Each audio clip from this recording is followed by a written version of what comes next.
Hey, Olive, Arlo, and Frank. Grandpa coming to you from the living room in Jack's Beach. And this evening, a little bit of rain starting to fall out there, so maybe you'll be hearing the rain fall out on the deck. But we're going to be in the Children's Book of Heroes.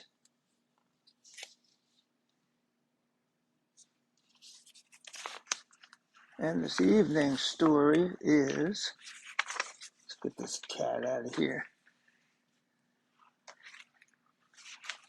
That cat was in some book that I read to you guys a couple months ago, and it just became the bookmarker.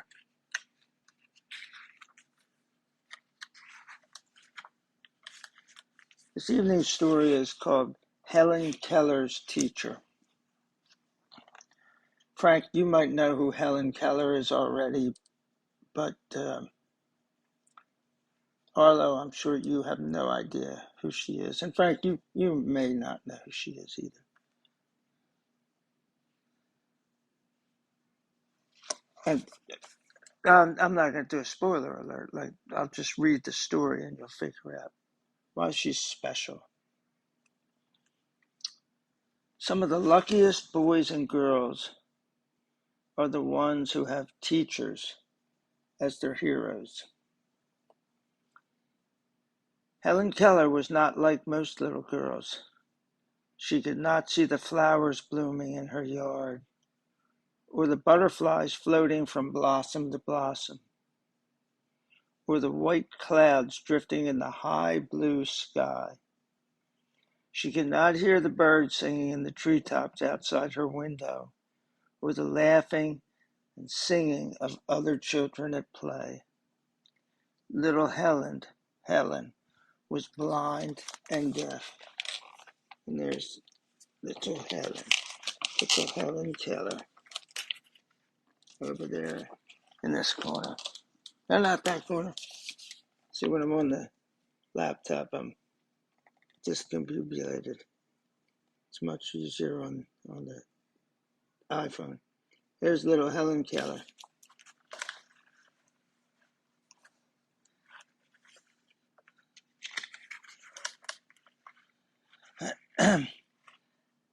And because she could not hear people talking, Helen had never learned to speak. So she was deaf, dumb, and blind. Deaf, of course, means couldn't hear.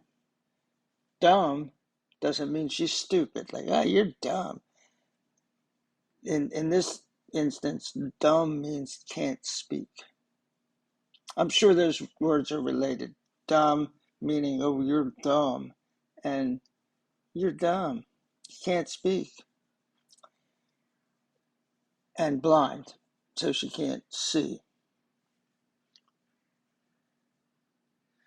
She could clutch her mother's dress and follow her around the house, but she did not know how to say to her, I love you. And think about how horrible this would be. Although she never knew anything different. I have a good friend named Clint. He was my drummer when I was up in New Jersey, leading praise and worship. He was blind until he was 16 or 17 years old, so he drove a car. He walked down the beach hand in hand with a girl and looked at the moonlight. He did the things that you do, like as a 16, 17-year-old boy. And then he became blind. I don't know which is better, because Helen had nothing to reference it to. Because people couldn't tell her, like, hey, this is what the world's like. Because she couldn't hear. They couldn't show her. They couldn't teach her to read. Because, well, I mean, she could learn Braille, and I'm sure we'll talk about that maybe in the story. And all she could do was feel and smell. So that was her whole reality, was based on feeling and smelling. She could climb into her father's lap, but she could not ask him, will you read me a story? She lived in a dark, quiet world where she felt all alone. One afternoon, when she was almost 7 years old, Helen stood on her porch. She could feel a warm glow on her face, but she did not know it came from the sun.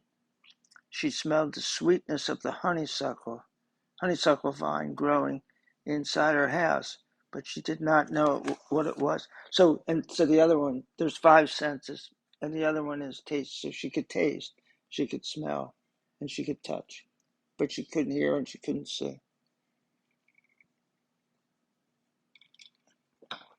And they're very, very important senses to smell. There are some people that can't taste and can't smell. Taste and smell are both part of the olfactory system. So Olive, you could talk to your dad about that because he can explain the olfactory system a lot better than I can. But that's in like your tongue and up into like underneath where it goes up into your nose. And so that olfactory system is smell and taste.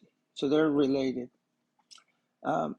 Feelings independent, hearing, seeing independent. At least I think they are. She smelled the sweetness of the honeysuckle vine growing beside her house, but she did not know what it was. Suddenly, Helen felt two arms wrap around her and hold her close. She knew at once it was not her mother or her father. So her whole life, now they're not talking about other people in her life. I'm sure there were other family members. So she knew the touches of maybe several different people. But she also knew that her sense of touch was elevated. And people always say that, oh, if you're blind, like your other senses are elevated. Well, duh, that only makes sense because you use your senses to survive. Use your senses to see danger coming and to take action to not get hurt. And so she only had smell, taste, and touch. Touch was the big one of her, like dealing with the outside world. And smell was the next because like she could smell something and go, oh, that smells dangerous to me, and she'd run away. Like if there was smoke from a fire, she could feel the heat, she could smell the smoke, and maybe she knew to run away from that. But so somebody touches her that never touched her before. At first she kicked and scratched and hit, trying to drive the stranger away. But then she began to wonder who it might be. She reached out and felt the stranger's face, then her dress, and then the big suitcase she carried with her. So it's somebody moving to their house or to town or something. How was Helen to understand that this young woman was Annie Sullivan, who had come to live with Helen and be her teacher? Annie had brought a present. She gave Helen a doll. Then she put her fingers against Helen's hand and made signs that Helen could feel. Annie slowly spelled D-O-L-L, which spells doll. She spelled D-O-L-L with her fingers. Helen felt Annie's fingers moving, but she did not know that what this woman was trying to tell her. She did not understand that each of these finger signs was a letter, and that the letters spelled the word doll. She pushed Annie away. And there's a great, and here's Annie over there.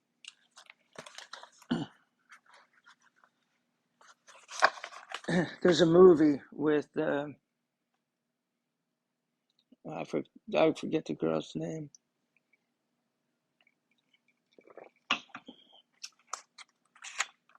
the Helen Keller story. And it's very, very heart-wrenching to watch. Because she has no reference except for touch, smell, and taste to the outside world.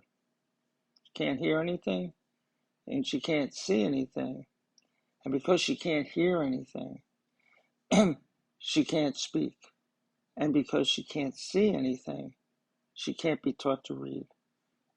But this woman's going to try to teach her to read. The new teacher did not give up. She gave Helen a piece of cake and spelled the word C-A-K-E against her hand. Helen made the signs with her own fingers, but still she did not understand what they meant. Over the next days and weeks, Annie put many different things in Helen's hands and spelled out the words. She tried to teach her words like pin and hat and cup. To Helen, it all seemed very odd. She grew tired of this strange woman always taking her hand. Sometimes she grew angry with Annie and began striking out at the darkness around her. She kicked and scratched. She screamed and growled. She broke plates and lamps. And here's the two of them. And she's spelling the things, putting things in her hand and spelling them. Sometimes Annie wondered if she would ever be able to help little Helen break out of her lonely world of darkness and silence. But she promised herself she would not give up. Then one morning, Helen and Annie were walking outside when they passed an old well. Annie took Helen's hand and held it under the spout while she pumped. As the cold water rushed forth, Annie spelled W-A-T-E-R, water. Helen stood still. In one hand, she felt the cool, gushing water. In the other hand, she felt Annie's fingers making the signs over and over again.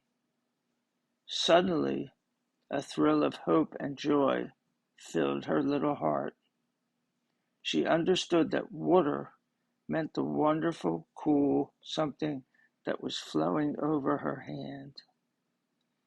She understood at last what Annie had been trying to show her for days and weeks.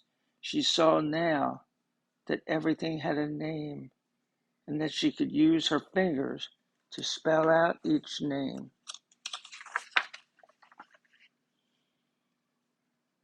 And here's Helen.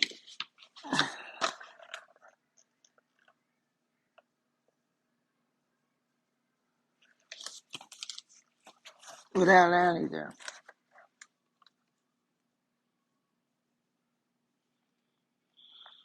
Helen ran laughing and crying back to the house, pulling Annie along with her. She touched everything she could lay her hands on, asking for their names: chair, table, door, mother, father, baby, and many more. There were so many wonderful, wonderful words to learn, but none was more wonderful than the word Helen learned when she touched Annie to ask her name. And Annie spelled T-E-A-C-H-E-R. What do you think that spells? T-E-A-C-H-E-R. It spells teacher. Peace out. Good night.